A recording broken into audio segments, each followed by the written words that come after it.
বসিরহাট কেন্দ্রে রেখা পাত্রকে বিজেপি প্রার্থী করার একদিন যেতে না যেতেই তার বিরুদ্ধে পোস্টার পড়েছিল সন্দেশখালীতে।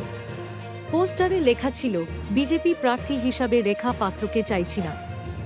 সন্দেশখালীর আন্দোলনকারী মানুষরা রেখা পাত্রকে চায় না। রেখা পাত্রর বিরুদ্ধে বিস্ফোরক দাবি করেছিলেন মাম্পি দাস। সেই মাম্পি এবার মানহানির মামলার হুঁশিয়ারি দিলেন রেখার বিরুদ্ধে। এর আগে এই মাম্পি দাসই অভিযোগ করেন, হোয়াটসঅ্যাপ কলে তাঁর সঙ্গে কথা বলার সময় রেখা নাকি বলেছেন, সন্দেশখালীর ভোট তাঁর চাই না। মাম্পি দাসের সেই দাবি অবশ্য উড়িয়ে দিয়েছিলেন রেখা। পরে রেখার বিরুদ্ধে সরব হওয়া মহিলাদের একাংশ দাবি করেন, মাম্পি তাঁদের ভুল বুঝেছিলেন। এর পরে রেখার কাছে তাঁরা ক্ষমাও চেয়েছিলেন। Thank you so much for watching.